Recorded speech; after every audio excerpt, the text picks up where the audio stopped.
نحمدہ و نصلی و نسلم علی رسول الکریم بسم اللہ الرحمن الرحیم۔ امید ہے کہ میرے اسٹوڈنٹ بخیریت سے ہوں گے، اللہ حفظ و امان میں رکھیں۔ غزوہ خندق، غزوہ احزاب کے متعلق ہم پڑھ رہے تھے۔ اس سے پہلے کہ میں نے بتایا تھا کہ غزوہ خندق کو غزوہ خندق کیوں کہتے ہیں اور غزوہ احزاب کو احزاب کیوں کہتے ہیں۔ تو اب آگے ہم پڑھیں گے کہ مسلمانوں کی تیاری کیا تھی۔ اس سے پہلے میں نے بتایا کہ کفار کی تیاری کیا تھی، اب مسلمانوں کی تیاری کیا تھی۔ مسلمانوں کی تیاری یہ تھی کہ جب یہ پتہ چل گیا اور یہ خبر پہنچ گئی مدینہ منورہ رسول اللہ صلی اللہ علیہ وسلم اور آپ کے جانثار اور رفقا کو کہ کفار مکہ اور یہودی آپس میں مل کر مدینہ منورہ پہ حملہ کرنے والے ہیں، تو آپ صلی اللہ علیہ وسلم نے صحابہ کرام کو جمع کیا اور آپ نے مشورہ لیا کہ اب کیا کیا جائے۔ تو سب نے مشورہ دیا اور حضرت سلمان فارسی رضی اللہ تعالیٰ عنہ نے یہ مشورہ دیا کہ ایسے کیا جائے کہ مدینہ شہر کے اندر رہ کر لڑائی کی جائے۔ اس سے پہلے کہ احد کے موقع پر مدینہ شہر سے باہر جا کر جنگ لڑی گئی، جو ہمیں شکست کا سامنا کرنا پڑا، تو اب یہ مصلحت کے خلاف ہے کہ مدینہ شہر سے باہر جا کر یہ جنگ لڑی جائے۔ تو چنانچہ حضرت سلمان فارسی نے یہ مشورہ دیا مدینہ شہر میں رہ کر یہ جنگ لڑی جائے، اور دوسری بات یہ ہے کہ جو ہے اپنے دشمنوں سے اور کفار سے بچنے کے لیے ڈیفنس کے طور پہ مدینہ شہر کے باہر جو ہے وہ خندقیں کھودی جائے۔ تو حضرت سلمان فارسی رضی اللہ تعالیٰ عنہ کے مشورے پر عمل کیا گیا اور مدینہ شہر کے باہر جو ہے وہ خندقیں کھودی گئی۔ تو اسی طرح جو ہے کفار و مشرکین میں ایک بہت بڑے کافر تھے، اس کا نام تھا عمر بن عبد ود و اکرمہ بن ابو جہل و حراب بن ابی وہب و زرار بن الخطاب وغیرہ۔ انہوں نے کفار سے اپنے ساتھیوں سے یہ کہا کہ اور بنو کنانہ سے یہ کہا کہ اٹھو، کوئی آپ میں ایسا سوار ہے کہ جو ہے ان سے مقابلہ کرے۔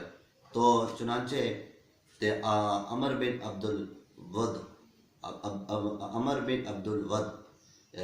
جو ہے یہ اٹھا اور اس نے کہا کہ جو ہے میں لڑائی کروں گا، اور یہ خندق جو تھی وہ چوڑائی میں کم تھی، اور اسی طرح یہ جو ہے عمر بن عبد ود یہ جو ہے گھوڑا پار کر گیا۔ تو حضرت علی شیر خدا رضی اللہ تعالیٰ عنہ جیسے صحابی اللہ کے شیر اور شیر خدا، تو یہ میں اتنا طاقتور اور بہادر یہ جو ہے پہلوان تھا اور اتنا لڑاکا تھا کہ اس کے بارے میں یہ بات مشہور تھی کہ یہ ایک ہزار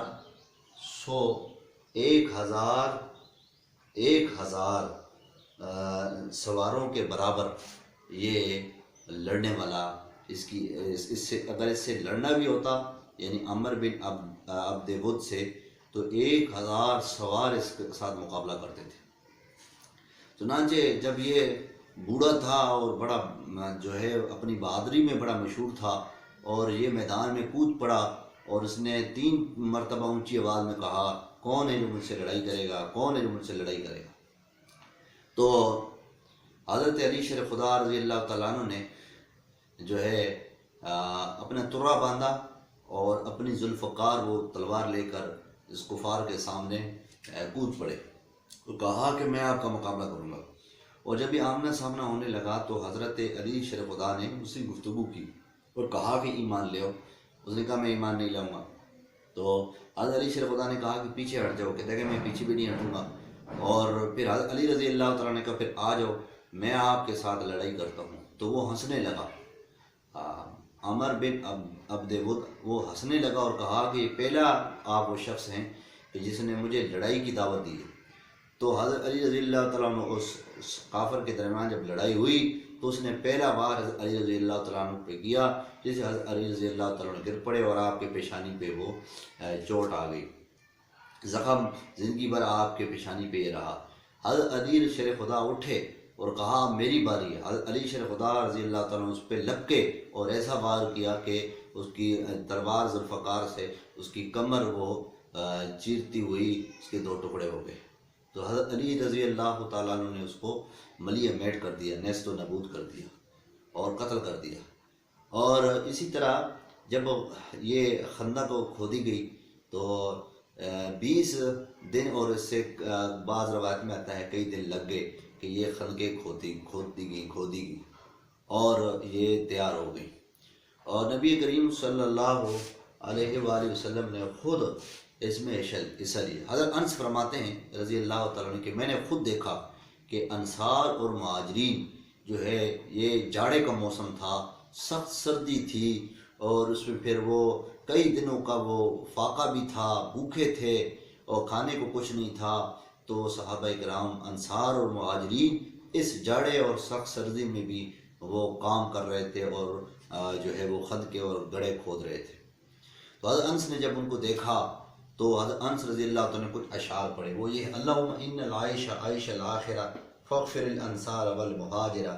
اے اللہ، وہ یہ اشعار پڑھ رہے تھے مہاجرین اور انصار صحابہ اور کہہ رہے تھے اے اللہ بے شک ہماری زندگی تو آخرت کی زندگی ہے، فاغفر الانصار والمہاجرہ. تو حضرت انس فرما رہے تھے کہ فاغفر الانصار اے اللہ انصار اور مہاجرین کو بخش دے. تو پھر جب حضرت انس نے یہ شعر پڑھا تو اس کے جواب میں مہاجرین اور انصار نے کہا نحن الذین بایعوا محمدا علی الجہاد ما بقینا ابدا. تو وہ کہنے لگے مہاجرین اور انصار صحابہ ہم نے محمد صلی اللہ علیہ وسلم کے ہاتھ پہ یہ بیعت کی ہے جہاد کرنے میں، اللہ کی راہ میں لڑنے میں، ما بقینا ابدا، جب تک ہماری زندگی آخری سانس تک رہے گی تو ہم رسول اللہ صلی اللہ علیہ وسلم کے ہاتھ پر یہ بیعت کر چکے ہیں کہ ہم اللہ کی راہ میں لڑیں گے. تو ایک خندق کھودتے وقت ایک عجیب واقعہ پیش آیا. وہ یہ کہ حضرت جابر رضی اللہ تعالیٰ عنہ فرماتے ہیں کہ جب وہ خندق کھود رہے تھے تو ایک بڑی چٹان آ گئی اور وہ بار بار اس کو مارتے رہے لیکن وہ چٹان جو ہے وہ ٹوٹی نہیں. تو نبی کریم صلی اللہ علیہ وسلم کو بلایا گیا تو آپ صلی اللہ علیہ وسلم تشریف لائے. تو آپ صلی اللہ علیہ وسلم خندق کھودنے میں خود بھی شامل تھے اور آپ نے پیٹ کے اوپر پتھر باندھا ہوا تھا اور فاقے تھے، آپ نے کچھ اتنے عرصے سے کچھ کھایا بھی نہیں تھا. تو نبی پاک صلی اللہ علیہ وسلم نے 2-3 ضربیں لگائیں تو وہ چٹان ٹوٹ پڑی. ایک روایت میں آتا ہے کہ اس میں جو ہے وہ روشنیاں نکلی یعنی چنگاریاں نکلی اور آپ نے فرمایا کہ مجھے اس چٹان کو توڑتے وقت جو ہے کیسر و کسرا اور شام اور ایران کے فتح ہونے کی نوید سنائی گئی ہے. فتح ہوتے ہوئے میں نے جو ہے اس چٹان کو توڑتے ہوئے دیکھا ہے. تو پھر ایک وقت آیا کہ اللہ تعالیٰ نے ایران اور شام جیسے بڑی بڑی سلطنت کو فتوحات کے دروازے کھولے. تو یہ انشاءاللہ اس سے آگے بھی ہے جو ہے واقعہ، وہ انشاءاللہ پھر ہم آگے نیکسٹ لیکچر میں وہ پڑھیں گے. وآخر دعوانا الحمدللہ.